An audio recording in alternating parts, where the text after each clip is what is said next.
Hi, I'm Rowena, and at her wedding, my sister looked me dead in the eyes and said, "You're too ugly to even be a backup guest." She smiled, the guests laughed, and I stood up, quietly, no tears, no fight, just one final gift, left behind, buried in the one place they never thought to look. It didn't explode, it didn't scream, but when it surfaced, it shattered everything they built on silence. Before we dive in, tell me, where are you listening from, and what would you have done? Drop a comment below. Let's get into it. The library was quiet that afternoon, quieter than usual for a Friday. Just the soft hum of the ceiling fan and the muted thud of books being reshelved by the high school volunteer. I signed out 10 minutes before the hour, offered a polite nod to Marlene at the front desk, and slipped out into the thick Pennsylvania heat. I drove home with the windows down. The air had that late summer smell, fresh-cut grass, asphalt warming under the sun, someone grilling 2 houses down. My mailbox stood slightly crooked, like it leaned with age. I opened it with a flick. Grocery store ads, a water bill, a coupon for teeth whitening. Still no envelope. I stood there for a moment, the sunlight sharp on my arms. Then I walked back inside, unbuckled my shoes, and sat at the dining table, pressing my fingers to my lips. Maybe they sent it digitally. Meliora always liked doing things modern. I opened my email, scrolled past job alerts, newsletters, discount furniture ads. Nothing. I checked spam. Nothing. The silence in the house seemed louder than it should have been.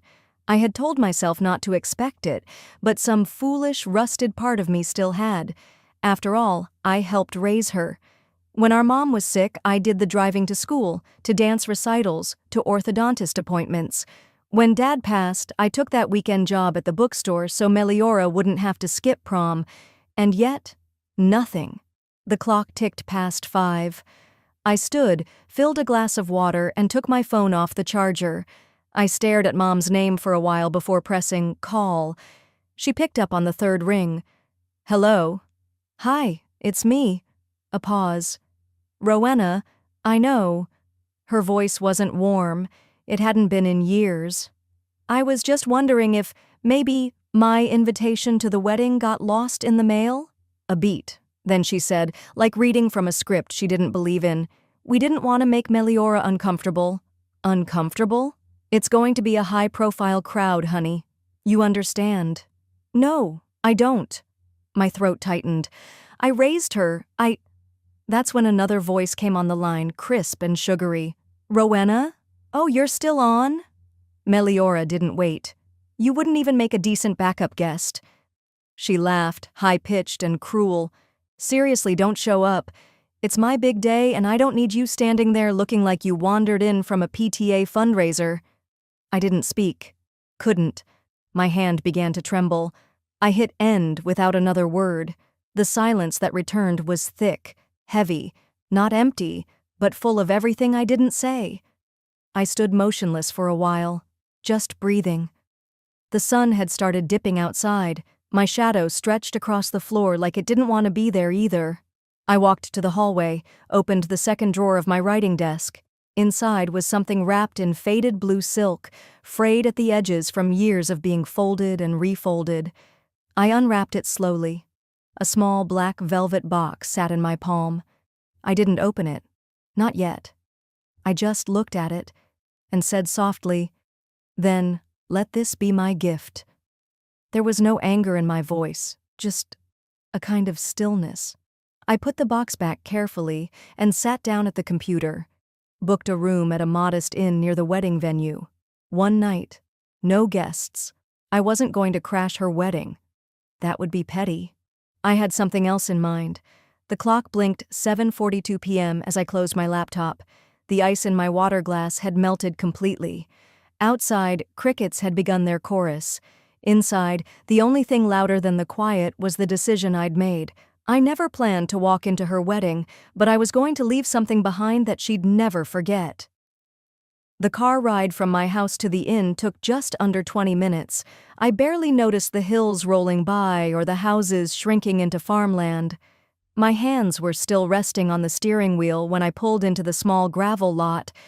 It was a quiet, gray building, modest, with warm light spilling through lace curtains. Not fancy, but clean, and with a kind of grace that didn't ask for attention. That was why I chose it. Inside, the scent of lemon oil and old cedar drifted through the hallway. The innkeeper, a woman in her early 70s with soft gray curls and pearl earrings, greeted me with a smile that didn't feel forced. "Evening, ma'am," she said. "You must be Miss Rowena Shore?" I nodded, a little caught off guard. "You have a reservation in room 4, she added, handing over a single key on a carved wooden fob. Then, after a pause, she tilted her head slightly. "That name, Shore. Any relation to the Shore family that helped fund the Westbridge Estate restoration project?" My smile didn't reach my eyes. "A distant relation," I said. She nodded slowly, knowingly. "Well, that place wouldn't be standing today without the folks behind that grant. My cousin was on the board. They said one donor stepped in at the last minute, anonymously, paid for the roof and the ballroom windows. I didn't say anything, just signed the register, thanked her, and carried my overnight bag up the narrow stairs. The room was small but lovely. Quilted bedspread, antique dresser, a little writing desk by the window. I set the bag down gently and sat on the edge of the bed. For a long minute, I just sat, listening. No voices, no laughter, no one saying I was too plain, too old, or a little too much of a downer for the guest list. I exhaled slowly, then walked to the desk, opened the top drawer, and placed the small black velvet box inside. I let my hand linger on it for a beat before I closed the drawer again. Later that evening, after a quiet dinner alone at a nearby diner, I came back and found the innkeeper folding linens in the front parlor. She looked up when I entered. "You settling in all right?" "I am. Thank you." She hesitated a moment, then said, "You're not here for the wedding, are you?" My breath caught, but I forced a light smile. "No, I'm just here to leave something behind." She gave a small, understanding nod. Didn't pry. Just said, "Well, if you need anything, I'll be right here." I waited until she disappeared into the back before walking back upstairs. I sat down again at the writing desk, turned on the lamp, and slowly opened the drawer. The velvet box felt heavier than it should have. I opened it carefully. Inside was the silver lily hairpin. The metal was cool in my palm. The edges dulled with age, but the detail still held. Tiny grooves shaped into petals, a curved stem curling like a question mark.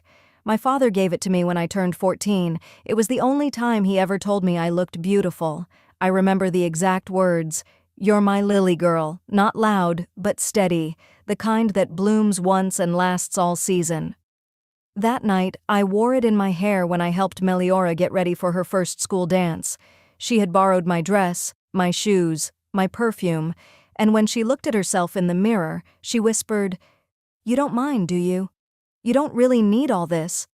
And I said no, like always, because back then I thought being needed was the same thing as being loved. Now, I knew better. I reached for a piece of heavy stationery from the drawer, uncapped the fountain pen the inn had thoughtfully left, and wrote a letter. It was short, less than a paragraph, but each word carried the weight of 1,000 swallowed ones. I folded the paper neatly and slid it into a small white envelope, placing the hairpin inside alongside it. Then I picked up my phone and called a local courier. "Tomorrow," I said, "I need this delivered by 4:45 p.m., sharp. It's going to the bridal suite at Westbridge Estate, under the name Meliora Shore." There was a pause on the other end. "Got it," the man said. "You want it handed to her directly?" "No, just make sure it gets there on time." "Will do." I hung up and set the envelope down gently on the desk. The room was silent. Outside, the trees rustled softly. I lay back on the bed, one hand over my chest, not thinking, just breathing. And for the first time in a long while, I didn't feel invisible. They wouldn't see me, but they'd feel me. That much I was sure of.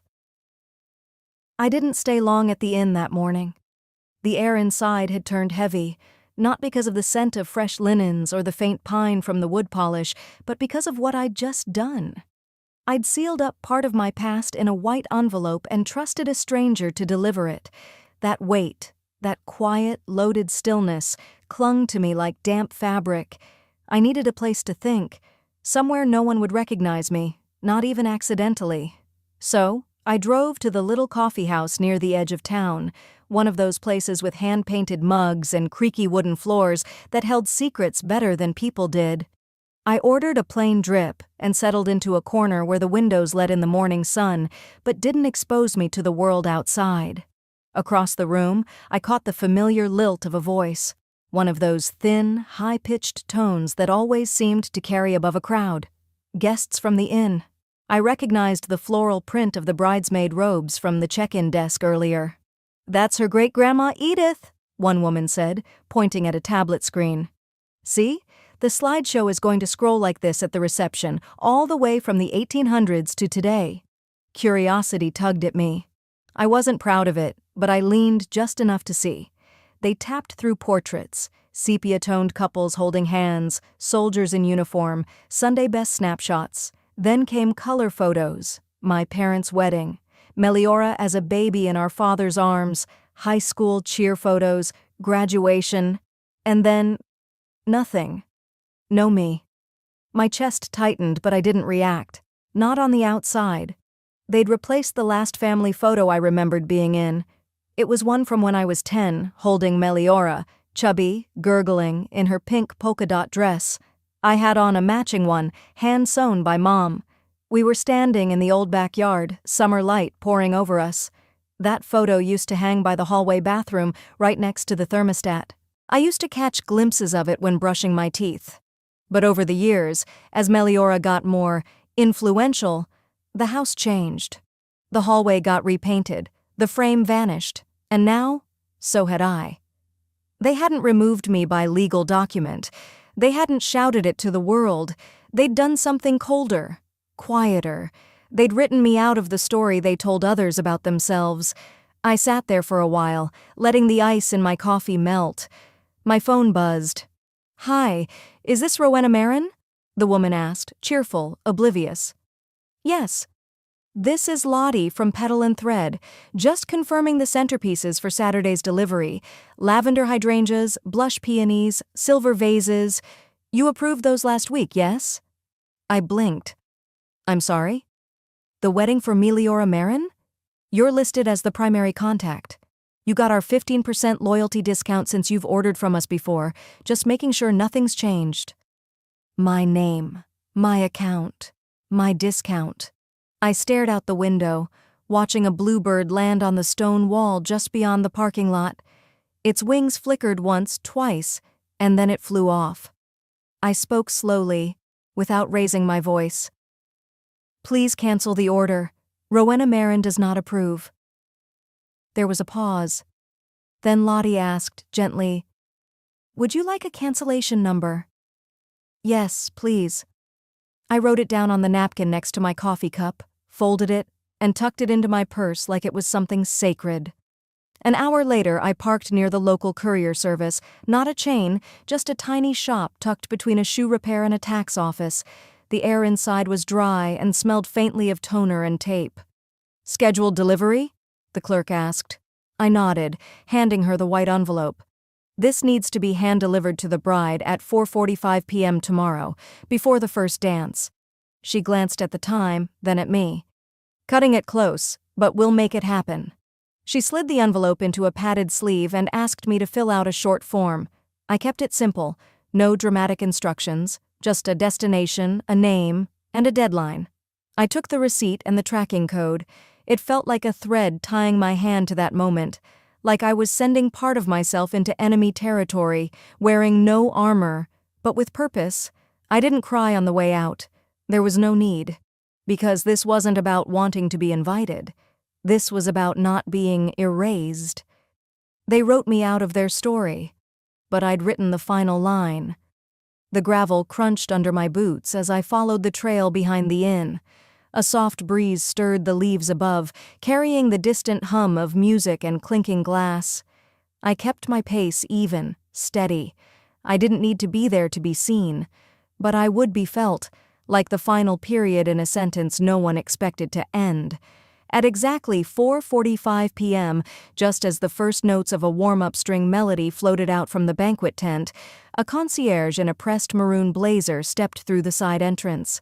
He carried a small white envelope with my name written in looping cursive, and a slip of paper tucked neatly beside it with clear delivery instructions. It was addressed to Meliora. Hand deliver only, before the first dance. He didn't know what he carried, neither did she, but she would. I didn't see the handoff, only imagined it, from the soft rustle of trees and that breath of stillness right before wind changes.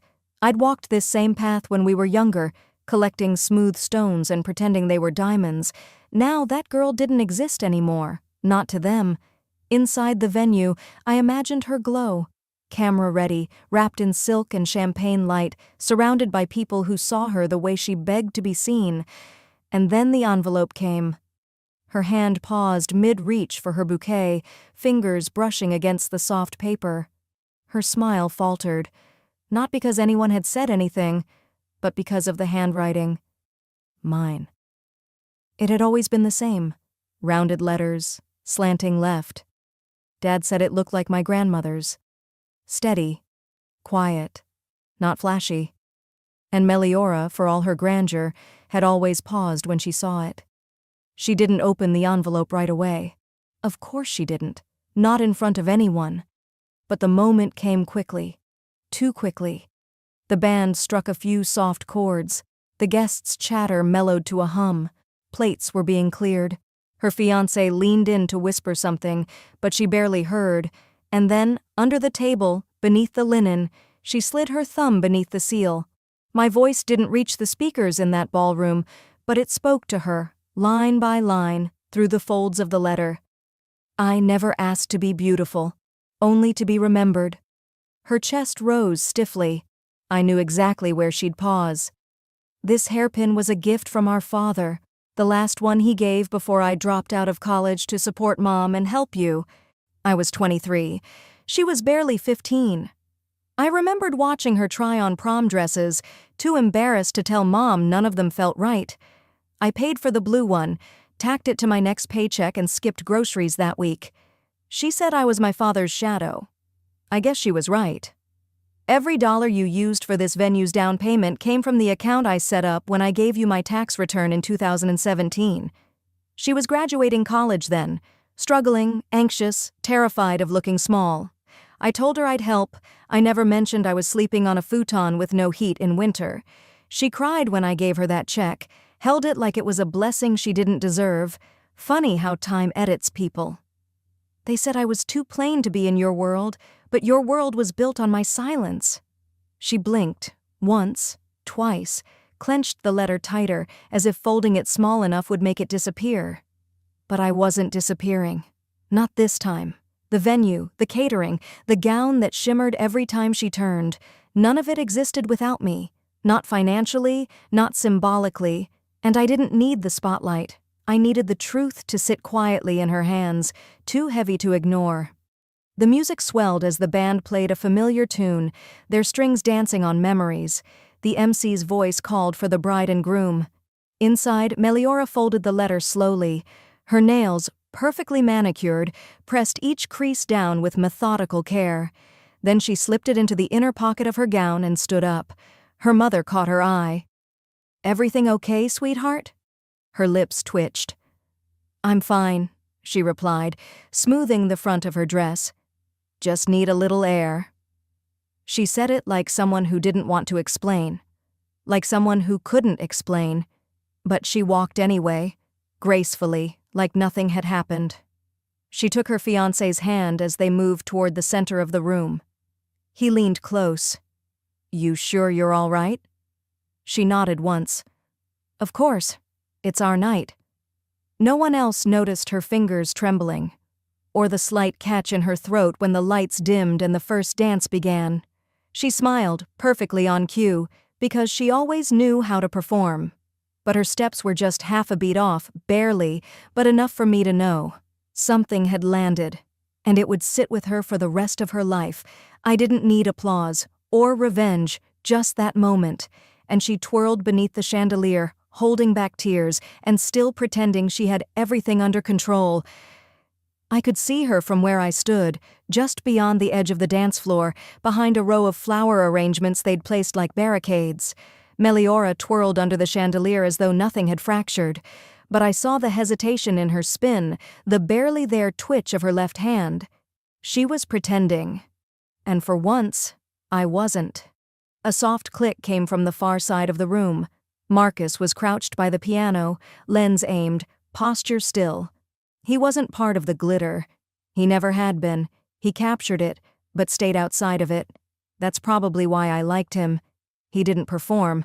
I hadn't realized he'd be here tonight, but then again, why wouldn't he? He was their go-to photographer. I remembered his face from years back, the way he'd always made sure to stay invisible, until something real happened, and something had happened. As Meliora completed her slow spin and dipped briefly into a half-curtsy, Marcus's camera snapped again.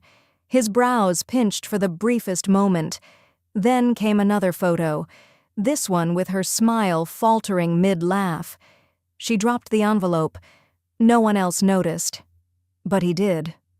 After the applause died down, he knelt quietly, almost reverently, and picked it up, slipping it between two notebooks beside his gear bag. He didn't read it. He didn't need to. The crowd drifted toward the cocktail bar. Meliora disappeared into the hallway with her mother clinging to her elbow. My eyes followed Marcus as he packed away the rest of his equipment, checking lenses and cards like a man completing ritual. Later that night, back at the inn, I was already out of my dress and curled up in the oversized armchair near the window, a mug of tea cooling in my hands. I wasn't looking at the stars. I was thinking about what came next, whether I'd finally burned the bridge I'd spent years pretending still existed. Then my old work email pinged. A name I hadn't seen in ages popped up. Marcus Worthen. Subject line, still frames. His message was short. I don't know if this was about being seen or setting yourself free, but she looked like someone who saw herself for the first time. I hope whatever you did was for peace. I didn't reply. Not right away. Instead, I sat there, rereading those lines as if they held the answer to a question I hadn't dared ask out loud. Did I go too far? My therapist once said, during one of those long silences between sips of lukewarm coffee, "Rowena, the truth can heal, but it doesn't always do it gently." Tonight, I understood what she meant. I hadn't wanted revenge. Not really. I wanted release. I wanted to stop carrying their lies like they were my duty. But when you finally set the truth down, it doesn't just land. It echoes. I pulled out my phone and scrolled through Instagram, not under my name. I hadn't posted in over a year, but on an anonymous account I used when I needed to disappear into other people's lives. No photos from Meliora, no proud bridal poses, no cake cutting or bouquet toss, just a single post, a black square, captioned, "Some things break you before they bless you." That didn't sound like her usual curated optimism. I was about to click away when another post caught my eye. It was from one of the bridesmaids, someone I didn't recognize but had clearly tagged the event location. A candid shot, Meliora during the first dance. The lighting was soft, golden, almost too perfect, but the moment wasn't. She wasn't smiling. She looked pale. Her eyes weren't on her husband. They were downcast, and one of her hands was curled mid-air, as though she was holding something that wasn't there anymore. The envelope. The photographer had captured it. The guests didn't notice. Most just liked the post, commented on the lighting or her dress. But I saw it for what it was, a crack, a sliver of truth beneath the gloss. And Marcus had framed it without ever taking sides. I closed the app, set my phone face down. There would be silence for a while. No one would talk about it, not openly, but the image would float through digital space, passed from one viewer to the next. 100 people would see her poised, radiant. A few would notice the falter. And maybe, just maybe, she would too. She could spin all she wanted under that chandelier. But even a perfect performance can't hide from the lens. The The scent of sugared almonds drifted faintly in the air as the string quartet played something soft and forgettable in the background. Guests had begun to circle the dessert table like moths around candlelight, drawn more by habit than hunger. From where I sat in the far corner of the inn's lounge, the laughter felt rehearsed. Too high, too short, and then she stepped into the frame. Aunt Eloise. Not the type to be ignored, nor softened with pleasantries. She had that sharp Massachusetts edge, the kind that never faded no matter how long she'd lived in Arizona. Always perfectly coiffed, lips never without color, and a tone that could cut glass. She picked up a tiny lemon tart, turned toward Meliora, and smiled, but not kindly. "I heard there was a letter," she said, her voice low but deliberate. Meliora, who had been laughing with a bridesmaid while spooning cake onto her plate, froze, fork midair. Her cheeks, already flushed from champagne, drained a little. "It was nothing," she said too quickly. "Just a card." Eloise didn't blink. "From Rowena?" I didn't need to be close to hear the shift. It wasn't the volume. It was the sudden quiet that came from two nearby cousins pretending to talk about the frosting while leaning closer. Meliora swallowed and forced a small laugh, but it landed flat. "Just a card," she repeated. "She wanted to be polite, I guess." Eloise nodded slowly, eyes never leaving her face. "Polite," she echoed. "Funny, I saw you wipe your eyes right after." The silence thickened. Someone nearby coughed. Another guest stared too long and then quickly looked away. Meliora's fiancé, standing a few feet away chatting with his groomsmen, turned toward the table, puzzled. He hadn't seen the envelope. Not then.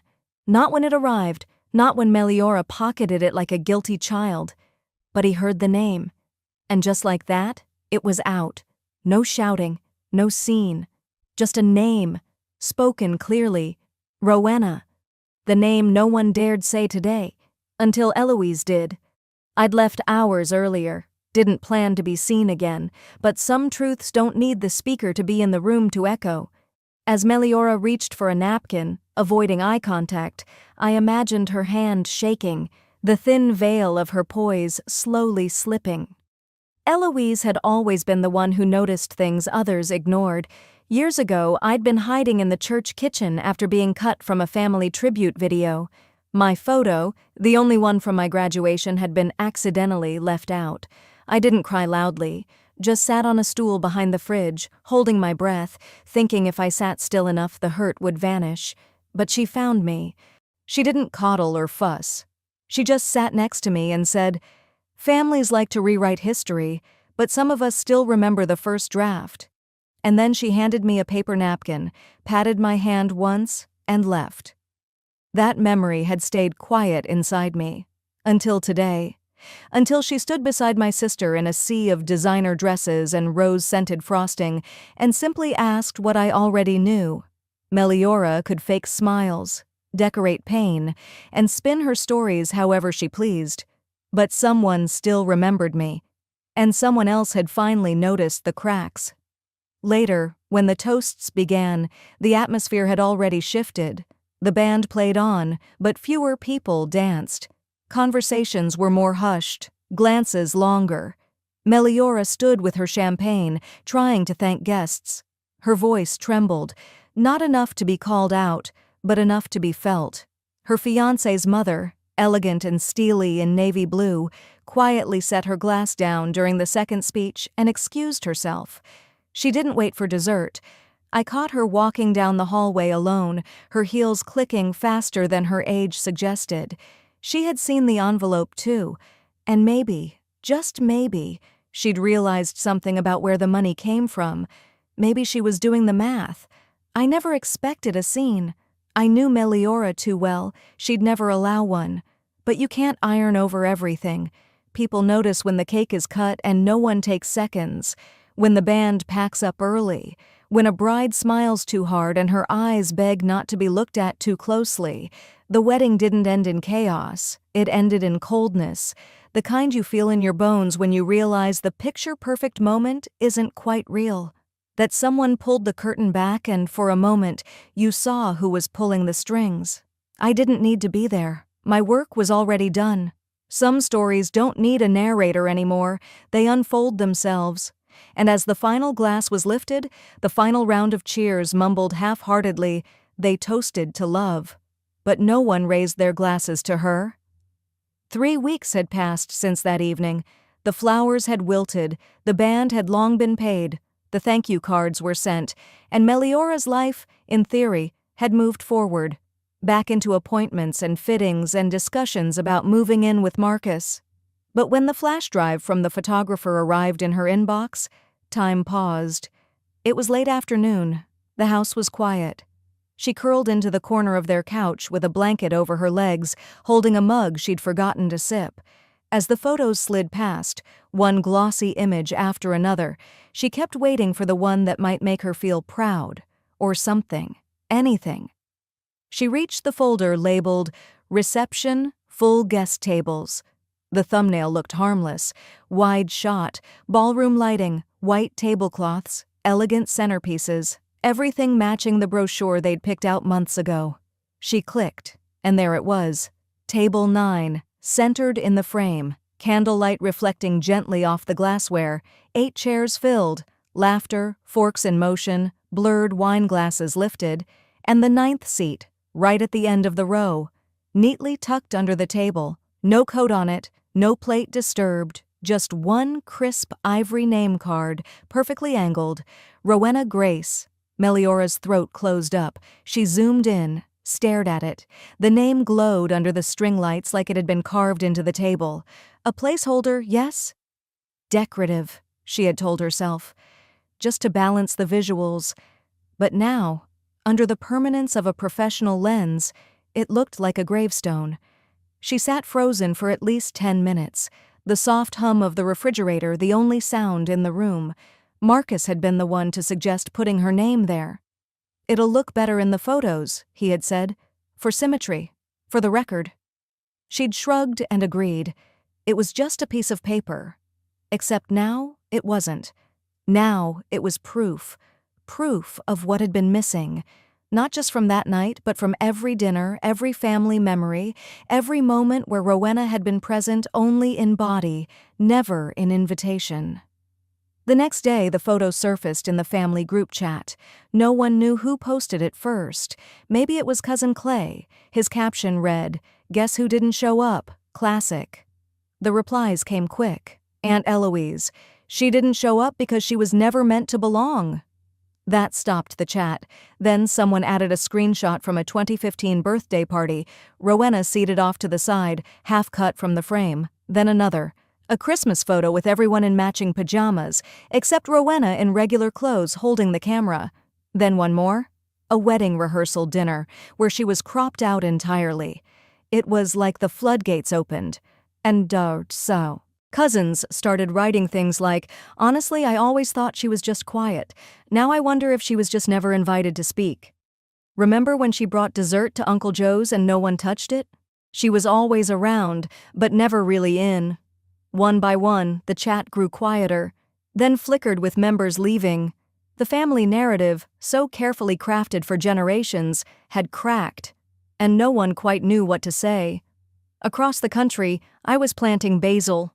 The spring sun in North Carolina was kind and soft. My garden was humble, some vegetables, a few herbs, a narrow bed of lavender that still refused to bloom, but it was mine, fully mine. I was brushing soil from my palms when my neighbor Deborah wandered over with a basket in her hand. "Brought too much again," she smiled. "Take some of this.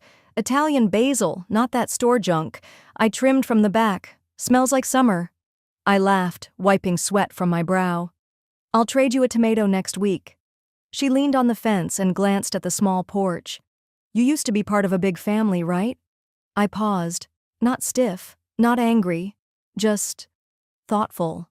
"They were big," I said. "I was just there." Deborah nodded slowly, like she understood. Then I added gently, "But I'm not just there anymore." And I meant it. In the quiet of this small rental, Among secondhand furniture and shelves I mounted myself, I was more real than I had ever been seated at those long tables with white linens and fake smiles. Later that evening, while checking my email, I saw a message from an unknown address. No subject, one attachment. Curious, I clicked.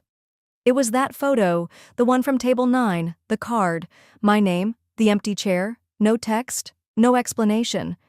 I stared for a long time, and instead of deleting it, I saved it. Because maybe, just maybe, for once, they noticed. The chair stayed empty, but for once it was noticed. And 3 weeks later, while I was trimming back the rosemary outside the kitchen window, I had no idea my name was echoing inside a stranger's home, 2 states away. Meliora's new mother-in-law had dropped by that morning for coffee and eggs. From what I've heard, she's the kind of woman who folds napkins in triangles, never circles, and once returned a set of pearls because the clasp felt juvenile. Quiet, judging. The kind of woman who could call you dear and make it sting. Meliora served her quiche and played host, but she couldn't stop glancing toward the television flickering in the background. The volume was barely up, just a hum beneath the silverware tapping ceramic, but the words slipped through anyway. And today, we're featuring Rowena Grace, founder of Hearthlight Haven, a home for girls aging out of foster care. The fork paused mid-air. Her mother-in-law turned slowly toward the screen. Meliora? She went still. Me? I was somewhere in the Carolinas, barefoot in garden gloves, thinking about tomatoes. The TV cut to footage of our front gate. It's nothing fancy, just an old iron arch, draped with ivy and a hand-painted sign. The kind of place you'd miss if you weren't looking. But they were looking now. And there I was, standing under the trees, showing Ayla how to check if the soil's ready for planting. Sometimes people don't hurt you by hitting, I said gently, crouching beside her. They hurt you by pretending you don't exist. The interviewer asked. That sounds like it came from somewhere real. It did, I said, brushing soil from my palms. But we're not here to dwell. We're here to grow. Ayla smiled, still holding the basil seedling like it was something fragile. Back in Meliora's living room, no one touched their plates. Rowena always liked attention, Meliora offered, twisting her mouth into what might have passed as a smirk years ago. But her mother-in-law didn't smile, just nodded, slow and firm. She seemed real. The words hung between them like perfume after someone's left the room. Meliora tried to pivot. She was always dramatic, always making things bigger than they were. Her mother-in-law turned her gaze back to the screen. I don't think she was making anything up. I think she's telling the kind of truth people avoid. And just like that, a seed of doubt was planted. Quiet, but deep. I didn't know any of this, of course. I was back at the cottage by dusk, barefoot on the porch, watching Ayla draw sunflowers in a spiral-bound notebook. She was humming softly, one leg tucked under the other. She'd started singing again last week. Nothing loud, just little hums while washing dishes or feeding the chickens. I used to love drawing, she said without looking up, until my mom said I wasn't fit to be seen. I sat beside her, letting the silence stretch. I've learned something in the years since I left that house. People don't always need your answers. They need your presence, your witness. Sometimes just staying is enough. I never went to prom, she added out of nowhere. I had the dress, the shoes, but when the day came, I just didn't go. No one noticed. I could have told her I understood, could have told her about the satin gown still hanging in the back of my old closet, about the wedding that never was. But I didn't. Instead, I reached down, lifted her drawing gently and said, "This sunflower? It sees everything, even what's behind it." Ayla looked at me, eyes bright for the first time in days. We didn't talk much more that night. I made lentil stew, she fed the stray tabby that always circled our porch, and when I turned out the lights, I stood a moment by the window, watching the soft wind sway through the pines. I didn't feel bitter, I didn't feel angry, just still, Because sometimes when the noise finally dies down, when the false laughter fades and the performances end, what's left is something steady, quiet, real, like a garden bed freshly turned, like a child who starts humming again, like a chair that stayed empty long enough for someone to ask why. Sometimes the most powerful voice is the one they tried to silence. The last flicker of the segment had just faded from the screen. For a moment, the room held its breath. Meliora's mother-in-law reached quietly for her teacup, but didn't take a sip.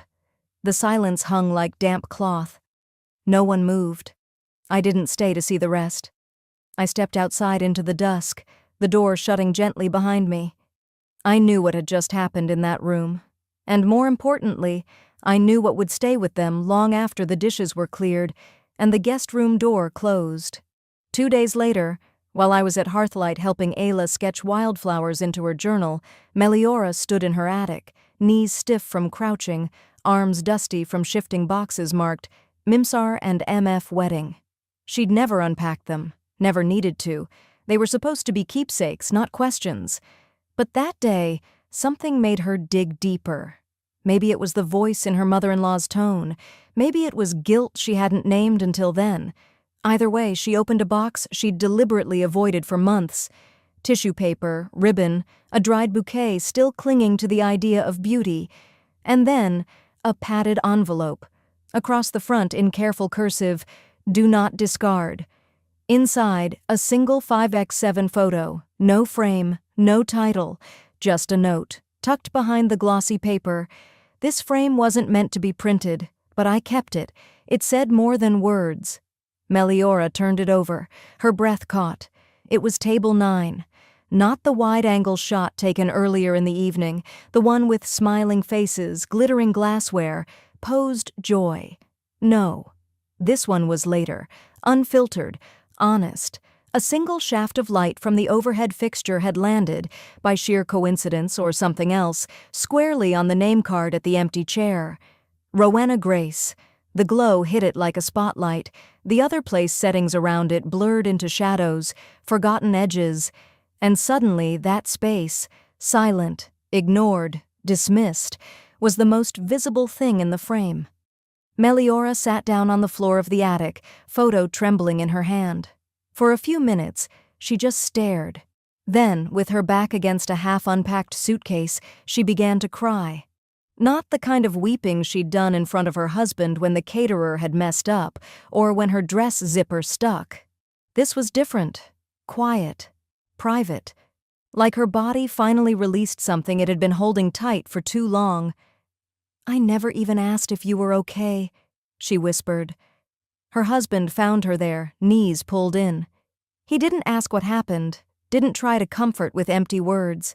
He just sat beside her, shoulder against hers, the way real remorse doesn't demand fixing, only presence. Meanwhile, at Hearthlight, I was sealing a thank you card for a woman in Denver who'd donated warm coats for the girls. I licked the envelope, smoothed it shut, then reached for another piece of stationery. But my hand paused. Instead of another donor note, I wrote, "Dear Meliora, I forgive you, but I don't need you to know. I just needed to stop waiting for you to remember I was your sister." I read it once, then again. The corners of my mouth lifted, not in anger, not even in grief, just in finality. I fed the letter to the fireplace. It curled at the edges, then vanished into ash. Isla's laugh floated in from the kitchen where she was learning how to make banana muffins. I joined her, wiped my hands, and helped her crack an egg. Later that evening, I walked out into the garden. The air smelled like basil and wet soil. I'd planted 2 rows of marigolds that afternoon. Ayla's choice. They reminded her of her grandmother. I knelt by the edge of the garden bed and traced a finger through the dirt. The moonlight brushed against the leaves. I thought about that wedding. No. More than that. I thought about how easy it had been for them to erase me, how practiced their silence was, how many times I'd let it happen, thinking it would earn me a place back at the table. But I hadn't come to destroy her wedding. I'd come to remind her, you don't get to throw someone out of your family, then keep their silence like a trophy. Sometimes the loudest presence in a room is the one they left out, and sometimes the most powerful voice is the one they tried to silence. So, tell me, do you think I was cruel for not showing up, or kind for letting them believe they could pretend?